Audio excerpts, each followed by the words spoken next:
Salut à tous, aujourd'hui je vais vous présenter un petit PowerPoint sur comment comprendre son bassin d'électroformage et comme ça vous allez voir les problèmes et les solutions qu'il va y avoir à ces problèmes-ci.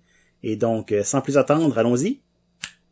Je trouve que le PowerPoint c'est un format quand même assez intéressant pour vous montrer beaucoup d'informations assez rapidement, donc j'espère que ça va vous plaire.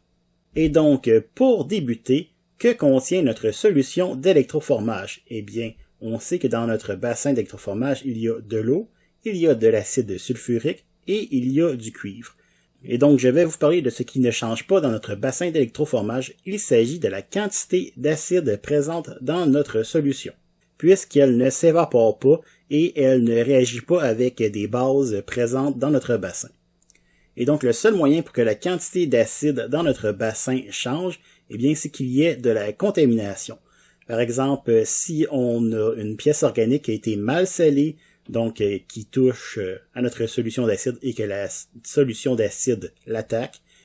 Et donc, un autre exemple ici avec une pierre qui a une dureté de moins de 7 sur l'échelle de Mohs. Si par exemple l'acide touche à du bicarbonate de soude qui a été mal scellé, comme par exemple pour faire durcir notre colle instantanée plus rapidement. Et ça, c'est quelques exemples seulement pour vous montrer comment la quantité d'acide pourrait changer dans notre bassin d'électroformage. Et donc, pour tester la quantité d'acide présent dans notre bassin d'électroformage, voir s'il y a eu de la contamination et qu'on a perdu de l'acidité, par exemple, on peut utiliser du papier pH. Donc, on va juste prendre une petite languette, on va la tremper et on va regarder si on arrive près de 1. Ce n'est pas super précis. Par contre, ça va nous donner une idée si on a dépassé, par exemple, le 1 et qu'on est rendu dans un pH de 2. Donc, ça va donner une petite idée, mais c'est loin d'être idéal. Sinon, on peut utiliser un pH mètre, que celle-ci va nous donner une lecture vraiment plus précise. Et le pH qu'on s'attend à avoir dans notre bassin d'électroformage est à peu près de 0.5 à 0.7.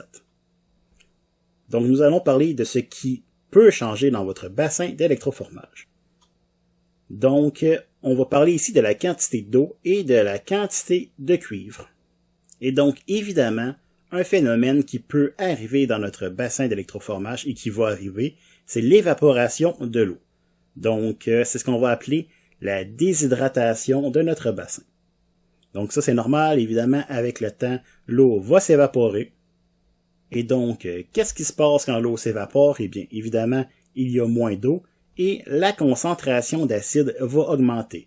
Comme je vous disais tantôt, la quantité d'acide va rester la même, la concentration va augmenter, et donc son pH va diminuer, c'est-à-dire qu'il va devenir de plus en plus acide. Donc ici on peut voir une petite ligne que j'ai faite sur mon bassin d'électroformage. En fait, lorsqu'on a construit notre bassin d'électroformage, on a fait une petite ligne pour indiquer le niveau de notre solution initiale. Et donc on peut la voir ici et on peut voir qu'avec le temps, évidemment, l'eau va s'évaporer. Et donc comment on peut pallier à la déshydratation? Eh bien, c'est vraiment super simple, c'est d'ajouter de l'eau distillée jusqu'à la ligne pointillée qu'on s'est fait au départ. Par contre, le temps où il y a eu de l'évaporation, évidemment, on a eu notre concentration d'acide qui a augmenté, et qu'est-ce que ça fait? En fait, l'acide va s'attaquer à l'anode de notre cuivre plus rapidement. Donc ici, on peut voir notre anode de cuivre, et on peut voir que notre niveau de solution est très bas, et donc, notre acide va venir gruger le cuivre plus rapidement et on va avoir vraiment beaucoup plus de cuivre à l'intérieur de notre solution. Maintenant, nous allons parler de la quantité de cuivre qui peut augmenter dans notre solution. Donc ici, on a les trois principaux exemples de cas qui font en sorte que la quantité de cuivre va augmenter dans votre bassin d'électroformage. Et donc, quel effet la quantité de cuivre a sur notre bassin d'électroformage? Eh bien, si vous avez des pièces qui développent des paillettes, si on veut, donc vraiment des petits points qui sont brillants, eh bien, c'est qu'on a trop de cuivre dans notre solution. Un bon indicateur visuel aussi est la couleur de votre solution. En fait, plus votre solution va être bleu foncé, plus elle va contenir de cuivre, et plus elle est pâle, moins elle contient de cuivre. Donc, le premier cas qu'on a déjà vu est la déshydratation. Donc, puisqu'il y a eu de la déshydratation, eh bien, l'acide va venir gruger notre anode plus rapidement, donc il va y avoir plus de cuivre dans notre solution. Ensuite, il y a le ratio anode-cathode, qui peut augmenter la quantité de cuivre. En fait, il y a une règle qui dit que la surface de l'anode doit être 2 fois plus grande que celle de la pièce. Donc, notre tuyau de cuivre doit avoir une surface 2 fois plus grande que celle de la pièce qu'on veut électroformer. Et de cette façon-ci, notre cuivre devrait être balancé. Par contre, ici, on peut voir que si on a une anode très grosse, donc vraiment avec une plus grosse surface de contact, on ne respecte pas le ratio 2 pour 1, ici on a 4 pour 1, eh bien la quantité de cuivre dans notre bassin va devenir plus grande parce que l'acide va s'attaquer à une plus grande surface de cuivre et elle va le gruger un peu plus vite et donc on va avoir un débalancement. Et donc ici, à l'inverse, si notre anode est vraiment plus petite que notre pièce à électroformer, eh bien on va prendre trop de cuivre, donc l'acide n'aura pas le temps d'attaquer notre anode assez rapidement et on va avoir une diminution de la quantité de cuivre dans notre bassin. Donc ici, je vous présente un autre cas qui peut être problématique pour la quantité de cuivre dans votre bassin. Donc ne jamais laisser l'anode dans votre bassin lorsque vous ne l'utilisez pas, car l'acide va venir le gruger tranquillement et donc vous allez avoir trop de cuivre dans votre bassin. Et donc, quelles sont les solutions si on a du cuivre qui développe des paillettes, donc pour retirer le cuivre de notre solution? En fait, comme je vous ai montré tantôt, on peut jouer avec le ratio anode-cathode, donc on pourrait mettre une petite anode ainsi qu'une grosse pièce à électroformer et comme ça on devrait être capable de réduire la quantité de cuivre dans notre bassin. Donc ça, c'est possible de le faire, par contre, c'est pas nécessairement le plus rapide ou le plus facile à mettre en place. Donc, il y a une deuxième option qui est de remplacer l'anode par une tige de graphite. Eh bien, ici, on met une tige de graphite qui vient remplacer notre anode de cuivre.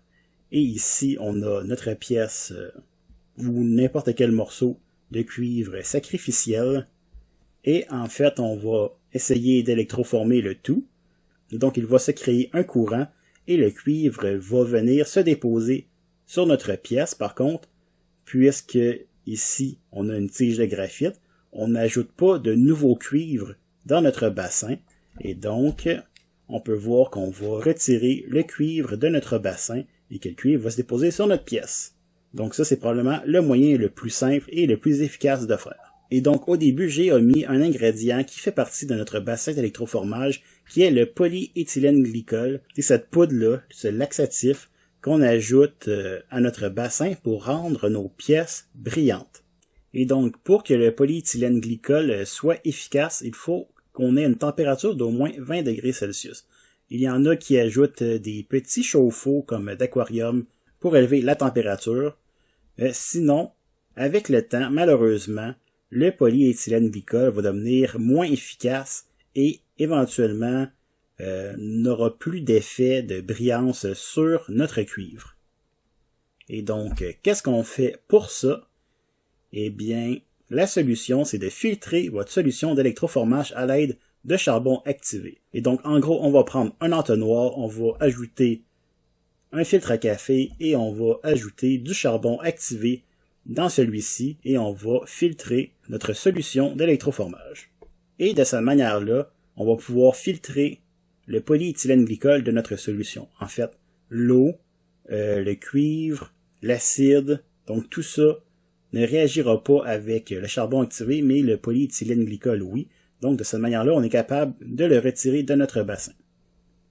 Donc, une fois que c'est fait, évidemment, on a retiré le polyéthylène glycol, donc il faut rajouter du polyéthylène glycol dans notre bassin. Pour ce faire, on va dissoudre du polyéthylène glycol dans de l'eau distillée et on va mettre ça dans un petit compte-gouttes. Ensuite, on va prendre un petit carré de cuivre ou n'importe quelle pièce si on veut, le mettre dans notre bassin et on va ajouter quelques gouttes directement par-dessus notre pièce qui est en train de se faire électroformer. Et donc ça, on voit des spots brillants qui se font sur notre pièce. Eh bien, on est satisfait et on va pouvoir ajouter quelques comptes-gouttes de polyéthylène glycol jusqu'à ce qu'on ait un beau plaquage super brillant sur notre pièce. Donc, c'est comme ça qu'on gauge la quantité. Et donc, je vais revenir vite sur le sujet qu'on a vu un peu au début, la contamination. si on pense qu'on a eu de la contamination dans notre bassin d'électroformage, ben on veut le filtrer. Tout dépendamment du contaminant, on peut filtrer avec seulement des filtres à café ou à l'aide de charbon activé. Tout dépendamment du niveau, si c'est juste des particules qui flottent, on peut le filtrer avec un filtre à café. Si on a de la poudre de graphite ou n'importe quoi, ou si on a un contaminant un peu plus sérieux, ben on va vouloir utiliser du charbon activé. Et donc, s'il y a eu de la contamination et qu'on pense que notre pH peut être affecté, on va vouloir tester le pH et ajuster le pH en ajoutant de l'acide, par exemple. Si votre solution est contaminée avec du fer, la solution va devenir verdâtre puis opaque, assez laide. Ça, c'est comme vraiment le pire scénario que vous pouvez avoir, la pire contamination. Il va falloir malheureusement jeter votre solution et en faire d'autres. Et donc, petite note ici, si votre dépôt de cuivre a une couleur un peu rose saumon, eh bien, ça vaut la peine d'augmenter votre ampérage et de voir si vous avez une amélioration. Par exemple, si vous testez avec de l'ampérage, disons, de 0.1 ampère par pouce carré, ben, ça vaut la peine de le monter à 0.2 ou à 0.3 et de voir si ça fait la différence. Et donc maintenant, en bonus, je vais vous montrer une petite méthode de test qu'on peut faire pour avoir des résultats qui se répètent, qui sont reproductibles dans notre bassin et donc on va pouvoir détecter s'il y a quelque chose qui marche ou qui ne marche pas bien. Et donc, je vous lance la vidéo. Et donc ici, l'idée, c'est de se découper des petits carrés dans une plaque de cuivre, donc de 1.8 cm par 1.8 cm, qu'on va venir percer et qu'on va venir électroformer lorsqu'on pense que notre bassin est dans un état stable et désirable, et ça va devenir une pièce de référence.